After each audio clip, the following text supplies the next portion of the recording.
let them do what they wanted to, but yeah. What's up, guys? It is your girl, Sarah from Sarah. Do you like my bracelet? It caught my eye. My daughter made it for me right before we came in, all the patterns. What's up, guys? It is your girl, Sarah from Sarah Styles here. Welcome to my channel. This is Reseller Chat Accountability every single Monday, 6 p.m. Mountain Standard. Anyone is welcome to join. Send me a DM, different people every week, and we kind of just hang out and chat. It's kind of like my... it's Monday and my brain's already fried. My staff meeting, right? Because we don't get to talk to each other and just catch up and talk about things that are happening, learning and growing from each other. So thank you guys so much for joining. Make sure to drop all your handles. Let us know kind of a little bit of your background. If you guys are joining in the comments, leave that stuff down below as well. Subscribe if you like content like this. I also do reseller content around data analytics, looking at your numbers and all of that. So do subscribe if you're interested in that. As we wait for people to kind of hop on, and before we get into, I don't know, whatever we get into, whatever we're going to talk about today. Why don't you guys, this is Elaine and Daniela. Daniela's been on a couple of times on the channel. So for those of you who might be familiar with her, but I'll have her reintroduce herself as well. Elaine, if you want to kind of just tell us a little bit about your background, full-time reseller, part-time reseller, where you fell on, how you got into it, anything you think we'd find interesting. Well, I've been doing it I started in October 2019 on Poshmark anyway. Apparently I joined like 5 years ago, but I didn't even know I did. I feel like a lot of people have done that. Yeah, I've sold off and on like on eBay and stuff for like 20 years. But so it actually started with a yard sale I went to where everything was free. And I was like, oh, I want it all then. Yeah, I didn't take it all. And then there was this one sweater and I was like, this doesn't fit me. Maybe I'll give it to my brother. And I looked it up and I was like, oh, this is a real brand. It was, what's it called? Icebreaker? Is that it? Is that what it's called? Anyway, so I decided to put it up for sale. And anyway, I was very part-time. And then I lost my job. We were laid off March 16th. And then I was permanently laid off.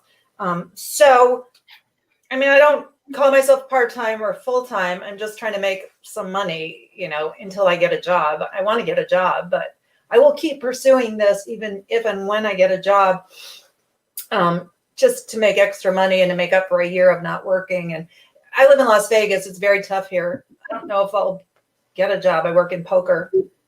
So they reopened, but they didn't bring back everybody. And my job is one of those that they're always trying to get rid of because nobody else has this position. So anyway, so I'm not part-time or full-time. I'm doing as much as I can and hoping that I can actually make some money at it. I don't see it as being a full-time job. I don't see how I could possibly make enough, to cover insurance and everything.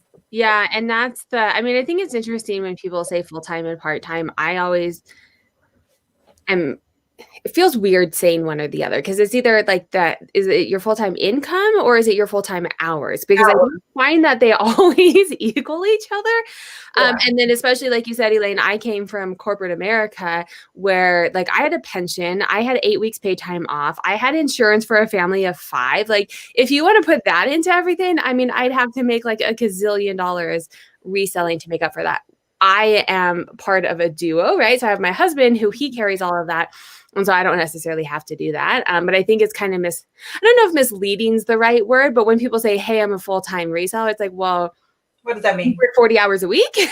Or are you bringing in enough to live fully, can my family of 5 live off of my income? Hell no. They're not going to tell you that. Like I'm full-time, I make my living at it. Yeah, but you get your insurance from your husband or whatever. I'm just me, so I can't out of my insurance for Obamacare right now. Yeah, I have to pay for that. But I think it's a good thing, and that's something I like to talk about on this channel too, and really look at why I share my numbers to really look at what it actually means to do this, because you see a lot of social media where it's like, I bought this, I got something for free at garage sales and I sold it and now I'm making all this money. It's like, well, but like, how much are you actually putting into your bank account? And how many things did you buy that did not sell? Right? Mm-hmm. Daniela, I think you probably have some to contribute to that as well. You're, part-time in the sense of you have a full-time income on top of it. Yeah, I don't even call myself part-time, full-time anymore. I kind of stopped that a few months ago. But hi, everyone. I'm Daniela. I am a clothing reseller. That's why I introduced myself now. So what did you say? I missed it. What did you say? Clothing reseller. Oh, you don't even put a label on it. Yeah. No, I don't put a label on it anymore. I don't see the point in doing it because I don't just do that anymore. I also am a podcaster. I'm a YouTuber. I do all different things. I'm a clubhouser now. That's like my new job is I like to do Clubhouse. So yeah, I have a podcast called Surfer's Villa with Lori Tata, who's Lori's Boston Found here on YouTube. Oh, you're that Daniela. That's me. And then I have a YouTube channel as well, which is my name, Danielle Occasion, or Chronicles of a Reseller. You'll find it under either title there. And yeah, I have been reselling since I was 16 years old, only reselling as a business for the last 2 years. I really only have this Instagram and YouTube and podcast for community purposes and just bringing people together and sharing knowledge and doing all that fun stuff. I like reselling. I always have, or else I wouldn't be doing it right now. But for me, reselling is to supplement my full-time income. I'm using it right now to help pay off debts and to save for different financial goals my husband and I have for each other. So I do have a partner. So, we have full-time incomes that come in. This extra money that comes in just helps us reach our goals faster. Yeah, that's me.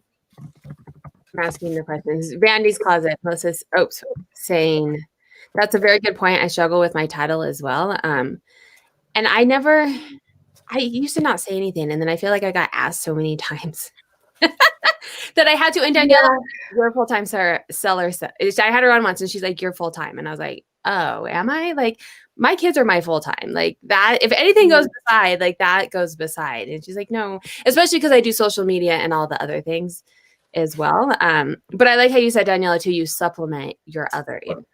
Yeah. Like I could I live off of my reselling money? I mean, yeah, but I have to like dramatically change everything about my lifestyle. Like everything. I couldn't live where I live. I live in New England. So things are very expensive here. There's no way that I could live off of that. I think that the reselling community over the last maybe few months or so has been labeling different things like, I make X amount of dollars, I'm this, I'm that. And I think that if you're newer to the reselling world, it kind of gets a little intimidating. You're kind of like, well, what does that mean? What do you mean you're full time? Like, explain more to me, which is why I just stopped altogether. And I just say that I sell things online and I make extra income for myself. That's basically what I do. Yeah. I don't know what I am. I think when I was talking, I want to say it was Denali, but it could have been someone else now. So I don't want to put words into her mouth. So I'm going to take that whole statement back. This is live, but I don't remember who it was. But they're basically like, is it the only job that you do that brings in income? And for me, yes, that's all that I do. And I think that's what it is. So what Leslie is saying, I'm a full-time entrepreneur. And I mean, Leslie does right? That makes sense that she has her hands and calls herself an entrepreneur. My income is not dependent on my husband. My income is not supplemental. This is an actual business for me. And I'll say this is an actual business for me. Every decision that I'm making is for the business, but we live in Denver, which is very expensive. We have a family of 5. So that's all very expensive and and as you grow a business, I'm making tenfold over what I made last year, and maybe in 5 years, I'll be able to supplement our income or, be our income. But there's no way that I could have grown a business without my husband, right? Like without him taking on the mortgage while I made, especially when you start out the first month, you're not making anything, right? Honestly, the first year is just a learning curve altogether. No matter where you start in the reselling journey, it's all a learning curve. But it should always be business because it is business. Oh, yeah. Even if you say it's my hobby, you're still selling things. You've got customers and you have to behave as a business. So it's like, I'm not full-time, I'm not part-time, but yes, it's a business and I need to take it seriously. And I need to keep track of, I didn't last year, but I am now of, my expenses. Am I buying more so it's always a business. Yeah. For me, it's a business.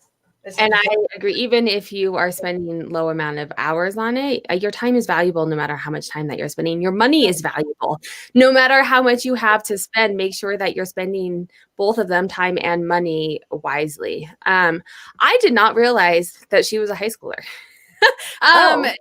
Yeah, she's topped in on the chat. I'm terrible with names. So is it Callet Favor? Call it favor. Call it Favor? Okay. Call it favor? She's been on the chat before, and so I've definitely seen her in here. And kudos to you. I wish this was all around when I was in high school. I was making and selling things in high school, but it was like at consignment shops. Like we didn't have e-commerce that I could do in between other jobs. So kudos to you. That's absolutely amazing. And your YouTube skills are probably amazing because you've just grown up with it, right? Like we didn't have YouTube. Oh my gosh, I'm 15 years old. Do you see that? Yeah. Is that? Oh yes, I'm 15. Oh, good for you. My 15-year-old is nowhere around. I've watched your videos. That's impressive. Yeah, that's very impressive. Kudos to you. That's amazing. Send me a DM on Instagram. I'd love to have you on one of these chats and talk. I think that's really impressive. Okay. Leslie saying, I do think we do a disservice to anyone in the community when we put labels in our titles. There's no right or wrong. Business is business.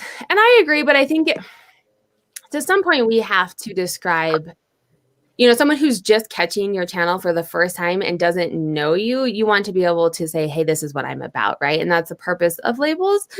I don't know what the right answer is because I also don't like the full-time, part-time because I had someone the other day tell me they work full-time hours and make a part-time income. And I was like, well, you gotta That's also fair. And I think that's I hate to say it, probably the majority of people. Yeah. Yeah. When you start out, at least. Mm-hmm. Right.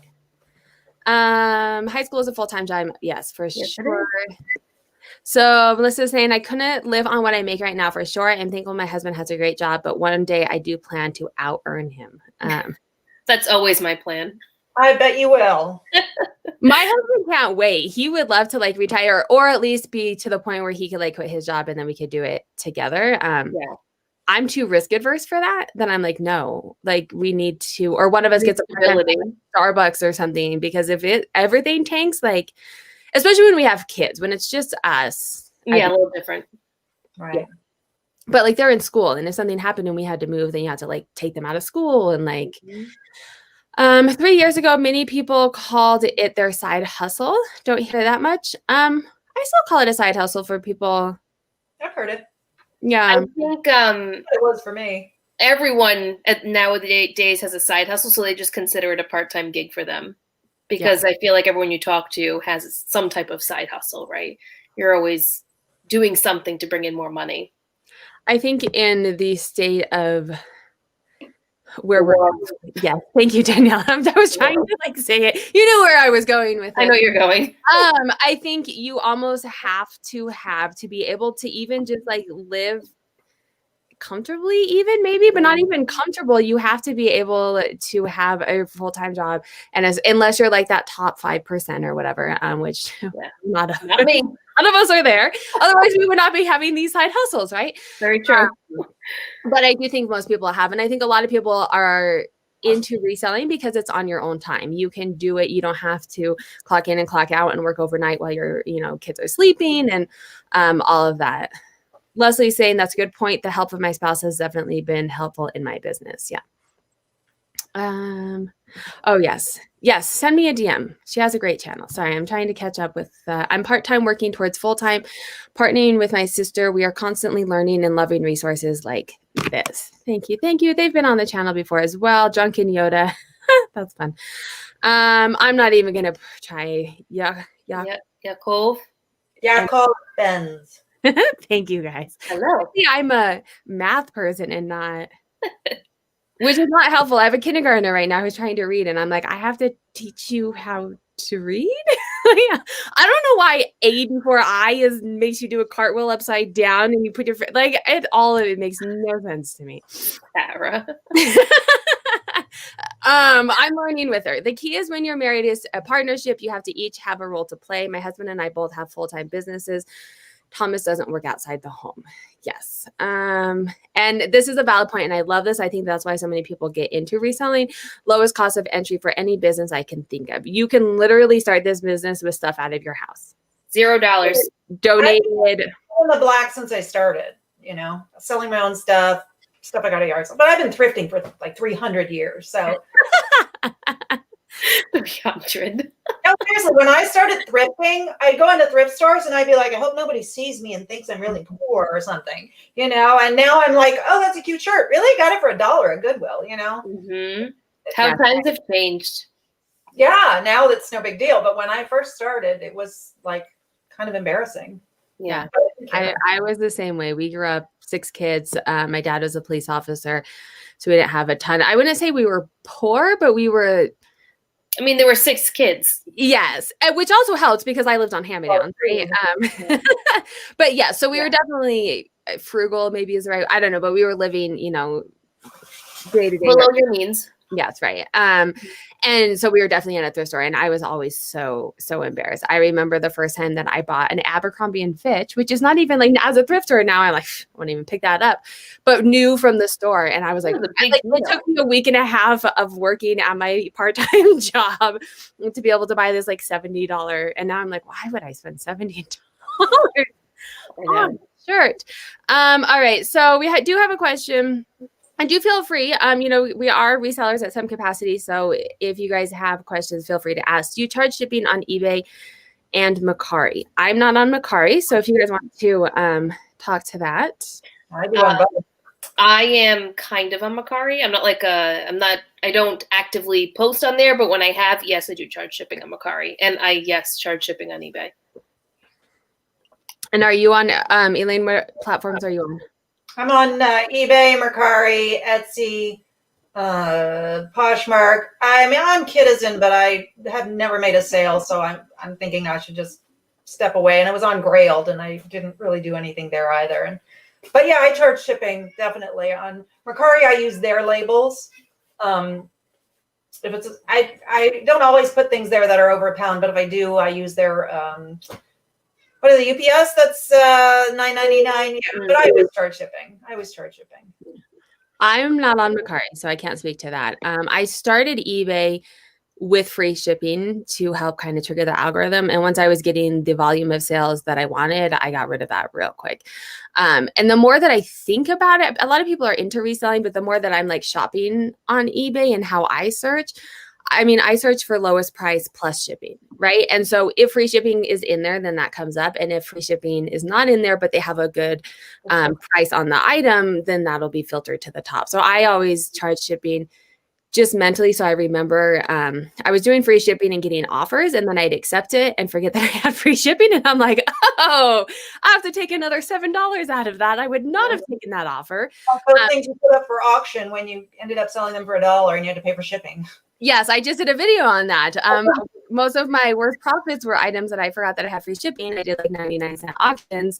Oh man. And lost money. But they got rid of it and it helped the algorithm. So it is what it is. But I do it more because mentally I just forget that I had free shipping on.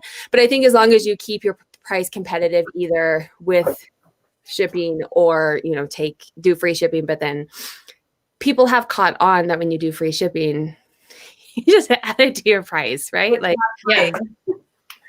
You just inflate the price however you need to inflate it to make up for the free shipping. And that's what most retailers do too. I mean, if you work in retail, that's how everything functions. If it's buy one, get one free, it's at the regular price. It all equals out to be the same thing, no matter how you spin it.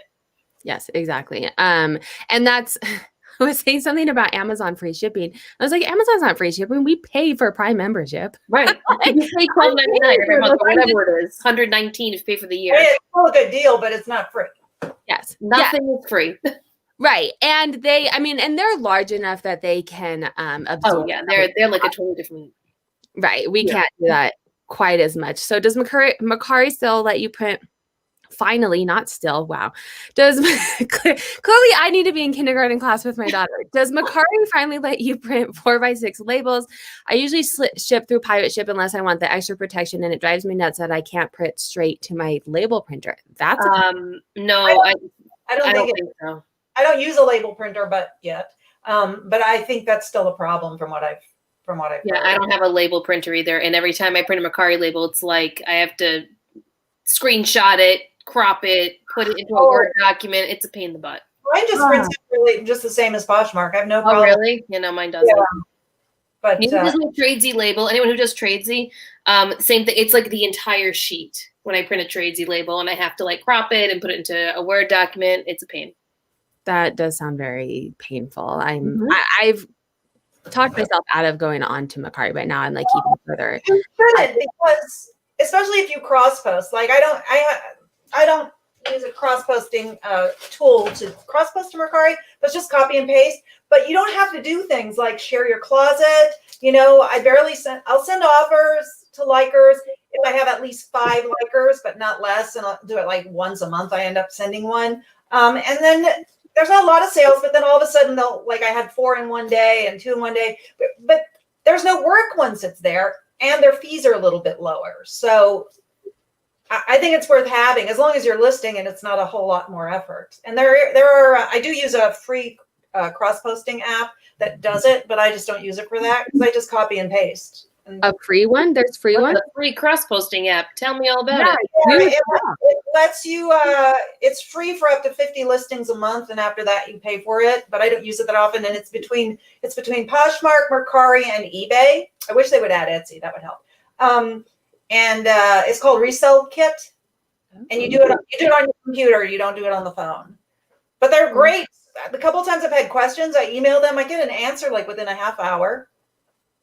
And you just want to dip your toe into the app way of cross posting. It's a good way to start. Well, or if you're like a smaller seller too, right? And you don't want doesn't want to pay for a subscription or any sort, then interesting. It is in beta, it looks like. Oh, are you looking it up? Thanks. It works really well. I have had no problems with it. Well, it might be in beta I don't know. I don't think you can use it on your phone, but I find it very easy. It works very well. I've been mostly using it because I hadn't been listing much on eBay, and I want to try and start putting some stuff there, though my heart's not really into it. So I'm mostly using it for that, to take the listings, so I don't have to screenshot my pictures and redo the listing, because I don't save pictures for too long. Their pricing is very affordable for anyone who does not want to pay a premium price for cross-posting. They have very affordable rates.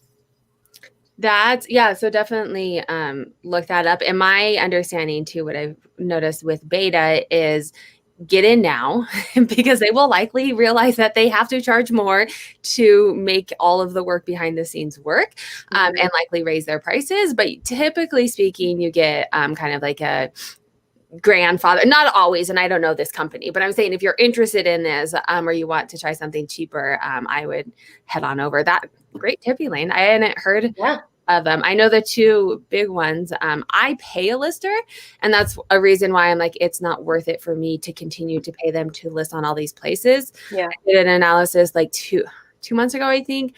Things are selling faster and higher on eBay. So I'm putting them on eBay for like a month or 2 first, and then moving them. And I worked on the closet analysis this weekend, looking at something, just one little small thing. We share one. I'm changing what I'm doing because of it. I had been leaning that way, but I wanted to look at the numbers to really see. So for those of you who don't know, I did an anonymous survey for Poshmark sellers, and they told me their stats from the app, you know, how many sales you have and how many items. And I looked at all of the data on a sample on a large set to kind of see what the right closet size was. There's a lot of talk in the community. One of the big things in reselling community, not just Poshmark though, is the bigger the closet, like big closet, and that's how you're going to make money. The only way you're going to do it is with a bigger closet. I wasn't so sure that was the case with Poshmark. And then the other thing is there's a lot of talk in Poshmark community, like once you hit 300 listings, you get a tick in your algorithm. And then once you hit 1,000 listings, and so I wanted to look and see. I will say I was surprised by some of it. Most of it was kind of what I was thinking. And I mean, I'll sit on this and then I want you guys to watch the video, obviously. But yes, Poshmark is not just sitting there. You have to actively share it. And that takes time, and you can only do it so many times. So a bigger closet Got it. That's kind of where I was leading. And there's some things that don't necessarily fall in line with that. But it's not the same type of reselling as, say, eBay or Amazon selling, right? Because there's social activities that you have to do. Leslie's saying, I just screenshot and edit my shipping label on mercari. I have a video here on YouTube. Oh, look at that. Of course Leslie has a video. Leslie, let me make her a moderator really quick because she can drop it in the links. But I have to do it on YouTube, so bear with me. And hopefully Leslie wants to be a moderator. I guess I'm just assuming. I mean, she's the moderator now, so you don't really have a choice, Leslie. Christy's here. Hi, Christy. I guess I should have used my Poshmark name and not my actual name, which I never use anywhere or on even YouTube. That's my Instagram name. It's not even my Poshmark name is Ivy and Blush because I can't make it Ivy and Blush Bottega. It's too long. Oh, she is a moderator. Oh, I want some more subscribers to my channel, so it's Ilana, not Elaine. Yeah. Oh, you guys can't write it in. You feel free. I will put after this. I will put your guys' links in the description. I usually wait until after because I don't always know who's coming on. And you guys can come back and put them in the comments. Leslie, you are a moderator apparently, so you can leave your link for your video in the comments if you'd like. I have a question. I have Adobe. Who has a question? Veronica. Super off-topic question. Anyone use a GoPro for regular YouTube video filming, not just thrift with me's and taking pictures for Poshmark? I know Leslie bought a GoPro, but I don't know if she's tried that yet. I've thought about it, but I don't want to learn something new right now. So no. To clarify for me, GoPro is the camera. Tiny little camera that people put in their heads and stuff, like when you mountain bike and all that. Yeah. But GoPro refers to, because I was thinking GoPro refers to the equipment that you put it on. But GoPro is the actual name of the camera itself. And then it comes with all different attachments. You can attach it to your backpack, you can attach it to your head, you can attach it anywhere. You can hold it on a selfie stick. You can use it any way you want. I believe you control it from your phone. You can control it from your phone. So is it a better, like, why would you want to use that? Like, I use my Mac. The only way that I would want to use a GoPro is like for a thrift with me, or like you're at the bins and you want to give people a look at like what it's like to search through stuff. We want to be careful too when using things like this because you don't want to get people's faces in it. You don't want to get the employees' faces in it. So you always try to point it. I know people that have done it at the bins. They've obviously, you want to ask the staff when you walk in first if it's okay for you to use a GoPro in there. Because you're so close to everyone else, and they usually say just point it down towards the stuff, don't point it towards anyone else, and then you can use it that way. A lot of like bloggers and travel bloggers use it, and that's because they're documenting their journey through wherever it is that they're going.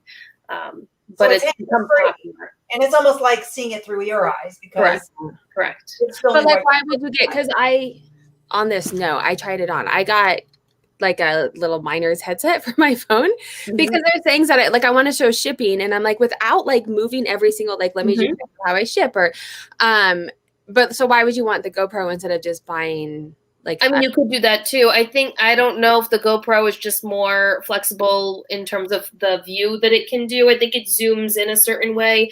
And it's like, you can put a waterproof case on it. So there's like lots of different things you can do with it. And I just think the GoPro has it's the name, right? Like a lot of people like to use that.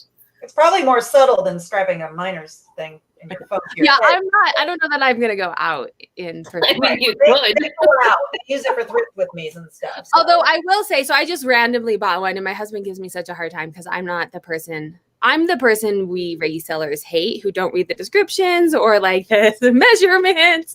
I just buy something. I'm like, oh, it came up, the second to the top, I'm going to buy it. And I mean, the reviews were actually okay, but I put my phone in there and it was like very, very bulky, and it like kept hitting my eye. So I'm thinking like a GoPro is probably smaller and meant to, and the camera too. You put it on your purse, and probably people you can attach it. Won't even notice that you have it. So it's not weird.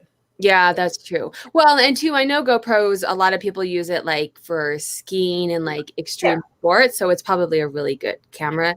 It is. It's usually 4K. So it's the best type of camera to have. But then you also run into the issue that not everyone has 4K yet. So like my laptop is definitely not 4K. It's from 2012. So None of that. Like when I watch YouTube videos, it looks good. Like it's kind of 1080p, but not really. So I don't pay that much attention. Do you pay attention? I mean, I don't have any equipment for YouTube. no, I use my phone, and I've got a ring light that I use sometimes, and yeah, that's about it. I don't edit it. I don't edit my videos other than like stitching them together. I don't do because I'm not really concerned. I'm not trying to make it like, I'm not going to have opening music and credits. Yeah. I'm just I recently did. Calls. Tori, if you guys know Girly Girl Style, she was on last week or the week before. She actually does video for her full-time job. So she made me a cute, like my intro she made. I do have links for her stuff down below. She gives a discount. But I thought, I mean, I don't know. I just thought it was cute. And then it kind of like you watch it and you're like, this says who I am and I don't have to spend 2 minutes telling you who I am. Let's get cut right to it. Can I say one thing about that before we move on? This is just me always listening and watching YouTube gurus. If you have a YouTube channel and you're a reseller and you're not or you're curious why people drop off in the beginning, like 2 minutes of your video, it's because your intro is too long. They want to know what it is that you're going to talk about and then get right to it. Like, don't waste their time. Like if it's a haul, bring on the goods. Yeah, like basically introduce what it is you're going to be talking about. So I introduce whatever it is I'm talking about. I have like a quick, like 15-second, like I guess intro type thing, and then it just goes right into me talking. Like you lose people in that first like 30 seconds to minute time frame. So you want to make sure you're utilizing that space. People have short attention spans, and it's going to get worse. So. Yeah. And that's kind of why I did the little intro, because it shows like my dashboard. It shows me the picture of one of my kids. Like here's, 2 seconds. So I don't have to say I'm a reseller. I'm this, I'm that. I'm just like, I don't even give my name. I've never even said my name on my YouTube. I'm just like, hey, it's another haul. Look at this cute shirt. I love that. Yeah. Just for fun. I don't see it becoming a big thing. I'm not really, I never thought, I want to monetize. I just thought I like watching I like to shop vicariously and see what other people got. I'm going to do the same thing. And I have no intentions of doing any more with it necessarily. I do what solds and I do, haul videos. I won't do thrift with me's because I'm not getting a GoPro and I don't want to be distracted. I need to focus on my shopping. I already make mistakes. I can't imagine the mistakes I would make if I was also trying to do it. Things are difficult. I've done them and they're really hard. It's hard to concentrate.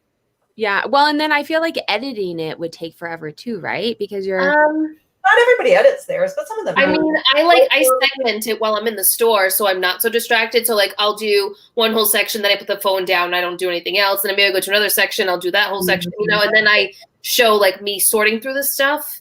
But I try to do it as quickly as possible because I feel like I know me personally, I kind of skip over that stuff when I'm watching Thrift with Me. It's like I'll watch a little bit and then I'm like, just show me what you got.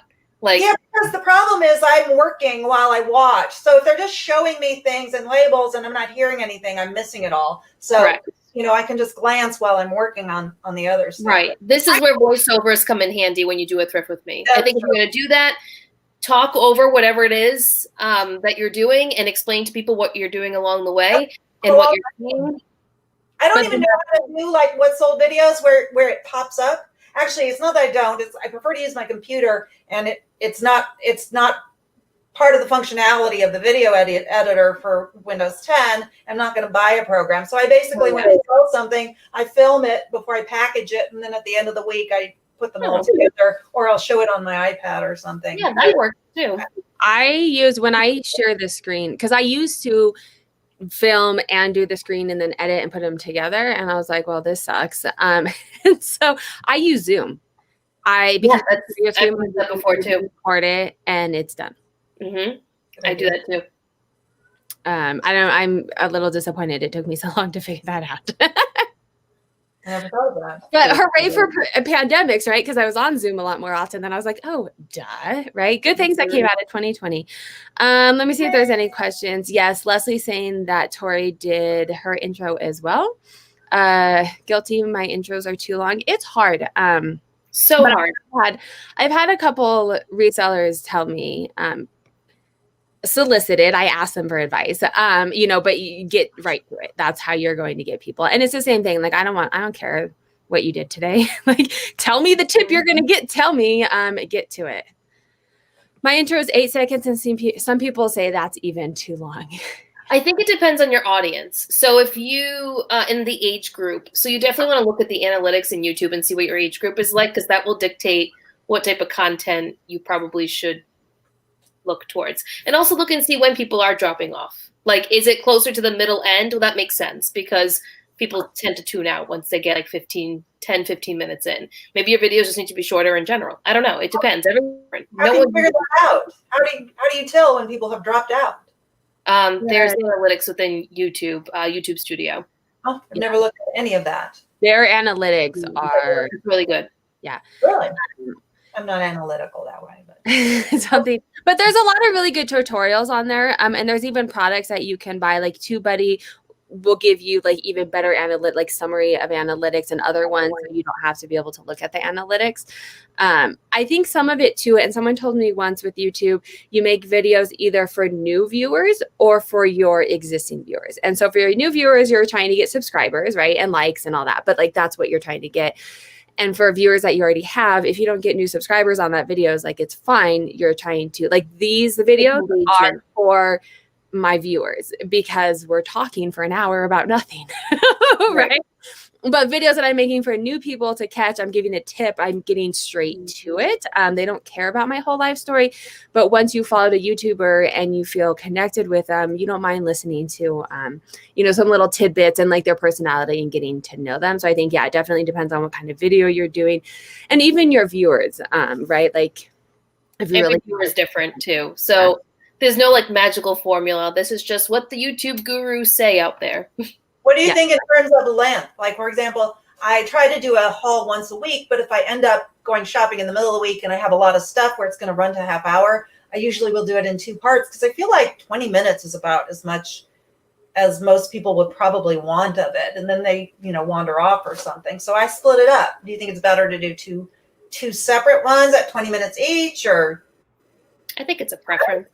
I prefer the shorter ones most of the time because I don't always have a block of time. And if I get out, I may forget to go back later on. So I'll look for one that's like, hey, I've got a half hour to kill. Here's one that's 20 minutes. I'll watch that one. Yeah. I think it depends on what you're trying to get out of it. Like when I was trying to get monetized, I needed watch time.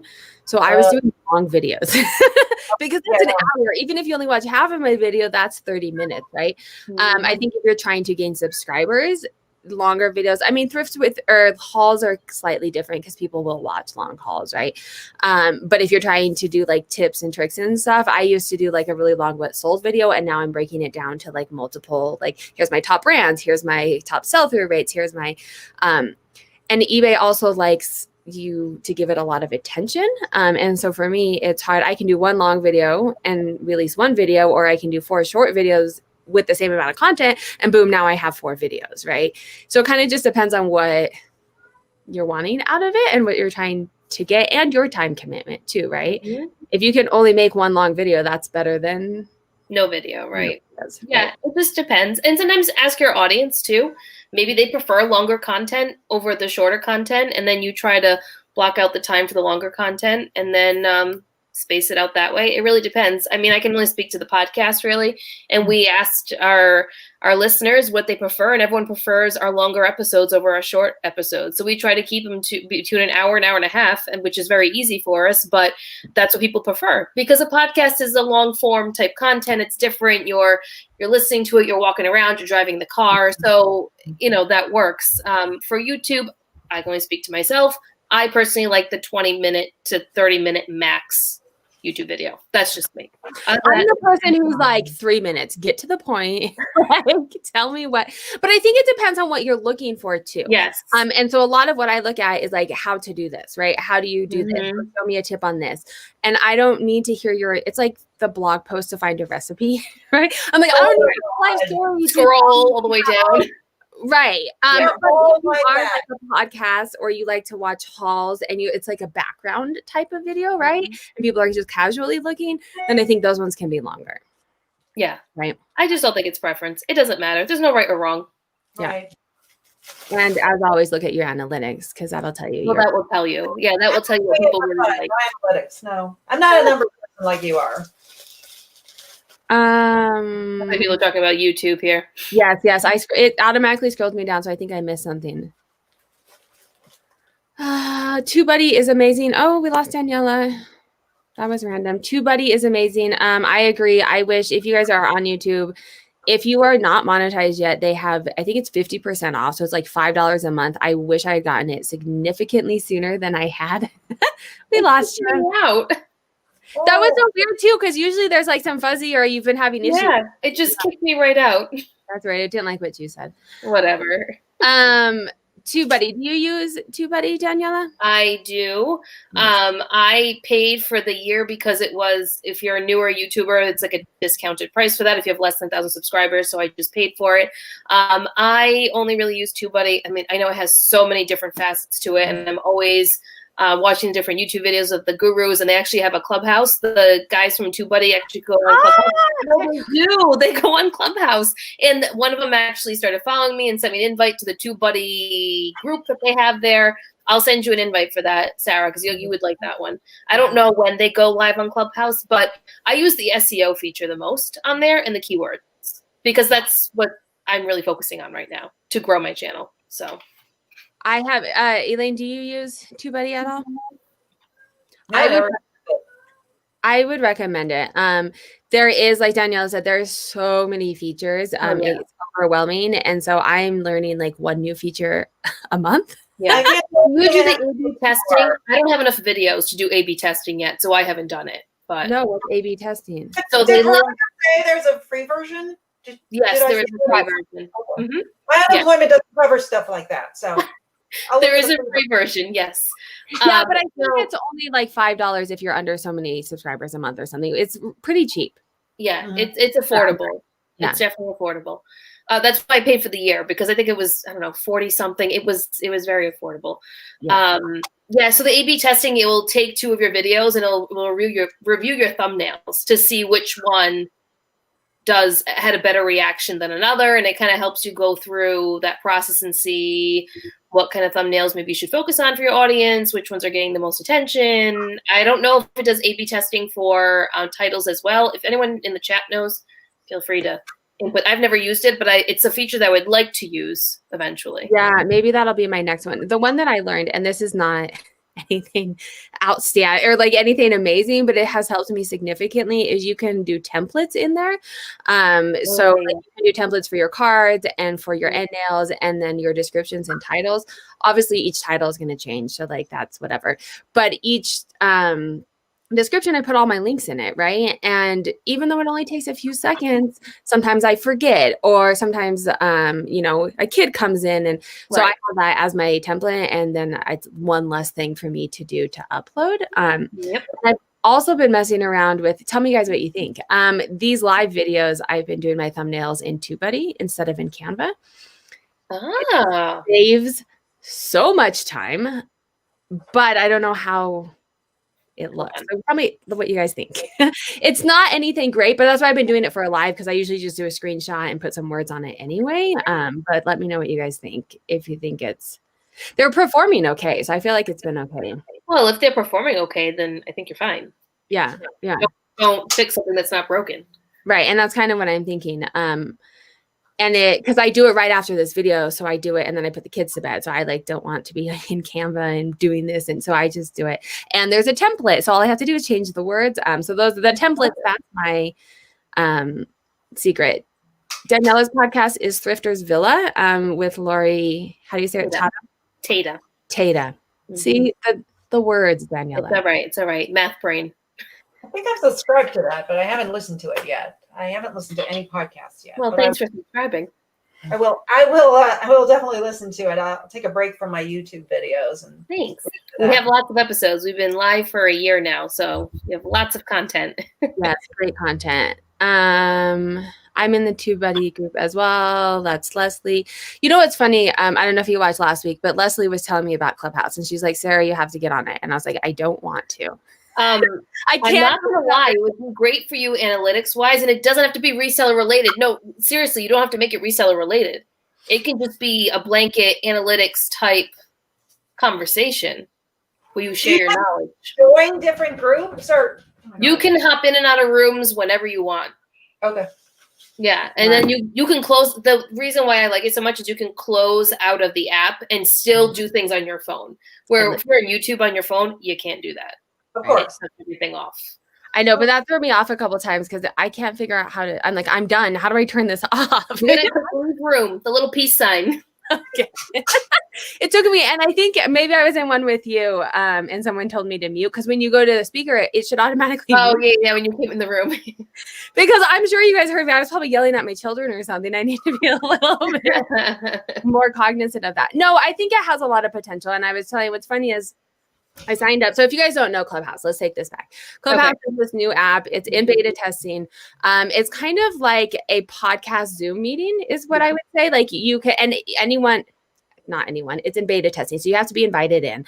Like each iPhone user.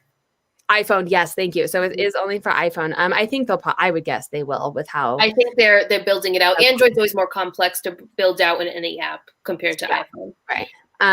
So you'll have these different rooms and you just get on and you start talking, and it's not really resellers. It's for anything. You can have business, TubeBuddy, Instagram, fitness, whatever.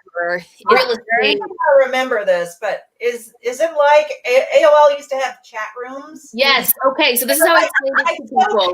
18 to 30. I was in all these groups. I had things. Yes. Was it like that? Yes. This is how I explain it to people. It's like having an AOL chat room, but it's voice only. There's no text and there's no video, and you can just listen. You don't have to speak if you don't want to. There's an option to raise your hand to speak, and you go on to a quote unquote stage, and then you speak to whoever the moderators are, and then you can go back or you can leave. You can do whatever you want. But yes, AOL chat rooms, audio only. Yeah, so you could use it as just a podcast, right? Like you could just listen to all the people that you want, or you can ask questions and get involved. So that's what it is. That's what we're talking about for people who didn't know. Leslie told me last week to get it. I waited like 2 days after like multiple other people told me like, you have to get on, Sarah. And I did. And then last night I told my husband after putting more hours this week than I wanted to on it, I was like, I'm going to delete this. And then 5 minutes later, I scheduled my first room on Thursday. So if you guys are around on Thursday and on Clubhouse, I will be doing one with Jasmine. Violet 507 is her name. We'll be doing one, I think just general chatting. I don't know, to see how it goes. It looks like people have questions about Canva. What's Canva? Looks like there's some Canva conversation. Thanks for moderating for me, Danielle. Let's see. No problem. I got you. So Canva is a free or paid service, depending on what you want to do. You can absolutely use the free version. The paid version, you just get other additional features like certain pictures or certain elements that you wouldn't normally be able to get.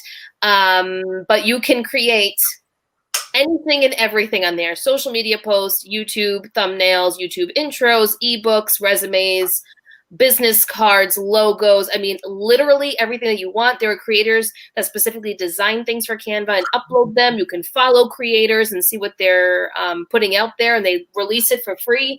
And yeah, you have all capabilities to remove background, to do whatever you want. Literally, it's like Photoshop, but for the layman person, because Photoshop is more complex, obviously. Yes, for free and with the templates. So for people who are not like graphic people, I have no idea. There's no way that my thumbnails would, and my thumbnails don't even look great if compared to some other people, but they have templates and Instagram and all of that. It is, and they have, like you said, a free version, which is my favorite part. Veronica's saying she loves Thrifter's Villa. Okay, so do you have to talk on Clubhouse or can you just listen? I think we answered that. You can just listen. And that you have to ask to become onto stage too. Like someone can't just pull you on the stage and be like, oh my God, what's happening? If someone asks you to be a speaker, sometimes as a moderator, I can click on someone and say, invite as a speaker. You can absolutely decline. It'll come up at the top and it'll say yes, or maybe later. You just click that and it'll go away. Leslie, get out of here. I can't with you. I'm holding all kinds of rooms. I know. I was like, on my phone, because I kept I got to turn off the notifications. I'm like, yes, I'm going to have to, but I want to know, like, if something comes up that I want to go to. But I think when I have time, I just need to go. And Leslie's probably going to have a room doing it. And I had like an hour to get something today, and I got a couple of pings, and I was like, no, I have to get work done. I cannot just go. Yeah. I've been saying I have an order to Washington, D.C. Federal Way. Is that affected by the postal closure? Yes. Well, yeah, because they're not like today. They're not open today. No, the Postal postal closure. service is Yeah, closed. I'm wondering if he's in Australia, so I'm wondering if that's his question. Yeah, they're closed today. It's a holiday here in the States. It'll be one day later. Okay, thanks for getting me. I'm torn between FOMO and I don't need any more apps in my life. I will say one thing. The only reason I'd say you may want this app in your life is if you're interested in forget reselling for a second. Pretend that reselling doesn't exist, and you want more education on various topics like investing, building a brand, marketing, YouTube, whatever it is. It's there. If you want to learn more about how to social network with people, how to pitch your brand to someone, there's rooms for all of that. There's some mental health counselors on there that have different rooms, learning about your self-worth, self-care, all of that kind of stuff. So it's not just reseller stuff. And it'll be curious to see where this goes.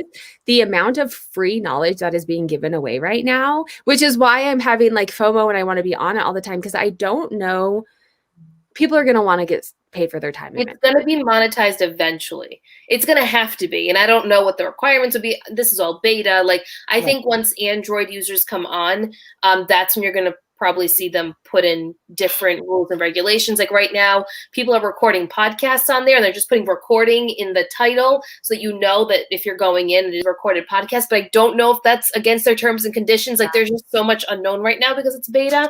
But there's people like Gary Vee on there and Roberto, who's on here on YouTube as well, who gives out guru knowledge. There's a lot of people that like I follow on YouTube that I've had conversations with that I would have never had conversations with, or I would have had to pay to have conversations with.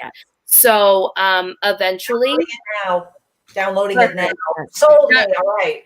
Yeah, you have to find someone who has an invite though. So if anyone has an invite, let us know. Yes, and there are a couple. I haven't done one, but there are a couple people. Because you only get 2 invites, and you get more the more active you are on the app. Okay, so I don't have any more, but I'm out. Voyages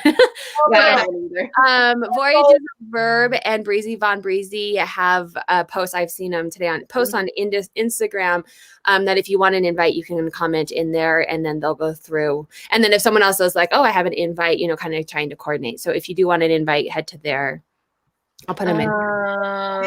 Melissa had a question. Can you listen to past rooms? No, but I think that might be a feature that they'll probably put in place. And there's a lot of search features that aren't there yet. So like, this is like, we're in the beginning stages of this app. I think they really want to see what the response is like. And I don't know if they anticipate it to be the way that it is. I think people like the personalization of in it being audio based. So we will have to see. Justin Bateman was talking about movie producing. Yeah, it's going to be monetized sometime, and you're going to have to like the amount. And this is why like I can't stop, because it's so much free knowledge, and just connecting. Like there was people that I've had some bigger YouTubers on my channel, and for what I've found, most people are really nice when you ask them. But on a Tuesday afternoon, being like, "Sure, Nicole, stay. I'll come be on a stage with you," right? I mean, it's kind of cool, and even if you don't, just being able to be the networking that you can do, but it's going to be paid eventually. But I do want to, because I have been thinking about, I have people ask for mentorships, and with the way that my life is right now, I just can't do it. But having some kind of something a little bit more than just the 3 of us, and more than just like an idea. Yes. Well, that's why I'm asking you, more than just a post on Instagram. So I have been thinking about doing like a weekly, I think this would be a good filter, like do a weekly Q&A. It's hard for me to come up with content every week though, is my problem. Like, you know what I mean? And so I'm all ears. I think you should go the Patreon route. What's that? We'll talk after. Oh, no, talk now. If you go on, so Patreon. You don't want to, I shouldn't have said that. If you don't want to share on the video. No, I can totally share. Anyone can have a Patreon. It's a membership type program, so people can pay a monthly fee. You can set it up however you want, $5, $10, $15, whatever you want. You already have the content there for the people. So if they pay $5, let's say you once a week, you come out with a video that won't go on YouTube that's specific to whatever topic that you want. Maybe you'll have special interviews that will only be on the Patreon. Like it's specialized. It's like special content that only your viewers that are paying whatever membership it is. Oh, on YouTube. The membership's on YouTube. It's on Patreon. It's a separate website, but you can do it on YouTube too. So there's different ways to do it, but that would be the route that I think you should start. Oh, see, and I think that's one step up above What you want to do? what I can. Well, I would love to. It's one step above of where my commitment can be right now. Yeah. Because like if you're paying for something, I want to give you above and beyond service, right? And so that I should have content built out. I should have videos every week for you. I should whatever it is. And that's why I built the courses, because then you can kind of like that was the next step before doing live interactions. But that's why I'm thinking maybe the Clubhouse and having a weekly Q&A. And then if I miss one, you're not paying for it. So I don't, if I don't have like a structure as much, it'll kind of get a feel into it. So people have I think that's a good way to introduce yourself to other people who may not know who you are, because not everyone's on Instagram, not everyone's on YouTube. So, and Clubhouse is this new thing that people might really like, and that's the only thing that they're on. Maybe they don't know there's a reselling community on Instagram. So, right. Yeah. No, that's where I'm headed. But of course I need to find the time. Sorry, Elaine, we kind of took over with Clubhouse talk. It's okay. I'm learning here. It's all right now. Get an invite, I'll give it a try. Yeah, Leslie's saying you don't always need an invite. Someone in your contact list may be able to invite you. I advise people to just download the app and create a username. They will get that. You will get it easier. Then you will get it easier. Thank you. I was just making sure that wasn't my misreading. Leslie is already a pro. I will do that. 2 weeks in. This is interesting. I'm not sure. Is there a limit of the number of people in a room? No. There's rooms that go on for 24 hours. They just change out the moderators. And these are gurus in whatever fields that they're in. So they're monetized on other platforms, and they just kind of come together and create a room. Like there's one about social media that's always going, and there's always 700, 800, 900 people, 1,000 plus in there. And they just rotate people that are on the panel, basically. Yeah, that's they can't all talk at once. Like no. Maybe a lot. Yeah, one at a time. It is weird to not be able to comment, or like I'm listening and I'm like, I don't want to raise my hand, but I want to like say something, but I don't want to raise my hand. Yeah, I get that. I think it's just the YouTube culture that we're in, right? Like where you watch something and you want to comment on that. You see Heidi's comment? Who's comment? At the bottom. So many words tonight, Sarah. There is. I know. That's funny. Look at this, making connections. Might not need content in advance, or Q&A could be. Yeah, but that's also one more thing that I have to learn, and I just can't. Like Clubhouse is so easy. I got on, I made an event in 30 seconds without knowing what I was doing. And I feel like that could at least mold into maybe a subscription when the kids have to go back to school eventually, right? They will. No, they will. I just don't know if it'll be this year. I think some schools are going to try, but I don't know how it's going to go, right? I mean, this school year. Yeah, I've already committed to them not being this school year, but the fall. Yeah, hopefully in the fall. That's a good goal. Our schools are back in session. They've been off and on, like shut down, not shut down. We just decided to keep the little kids home because of the consistency, because their school is back in this is a funny story, non-reseller related, but my son's high school was remote the first day. So remote means teachers and then like super special ed, kids in special education program are the only people there. The first day of school back on remote, we got a COVID letter sent home. So obviously it shut down because we were remote, but then the people that were there had to. So just the consistency. It's been the same here too. Yeah. It's been the same. Schools are reopening this week, but they're already having issues. So yes. But now I'm a teacher because my daughter is ahead. And so you technically are a teacher anyway. So not preschool and kindergarten. Like I could teach her some calculus, maybe. She probably would. One of her favorite podcasts is like a finance one. And I walked in and she was learning about like investment banking and like how old is she? This is your child. 6. Oh, fantastic. It's too much. All right. So we are at the end. Thank you guys so much. I had a feeling we'd get into Clubhouse, and so we'll all see you over there. I'll be there. Breezy Brown Breezy is doing one at 7, and I was like, I'll try and hop on to yours. I think Mogi Beth is on now. Yeah. Someone. For those who are on Clubhouse, I'll just give a little plug for myself and Denali. We are on Monday, Wednesday, Friday, 1 p.m. Eastern, 10 a.m. Pacific time, and it's just an open forum. You guys can come in and you can talk about whatever. We leave it up to you guys if there's something you guys want to discuss. And then a bunch of us have different rooms that kind of come up whenever. So if you follow us, you'll see it ping in your notifications that so-and-so has something on this day at this time.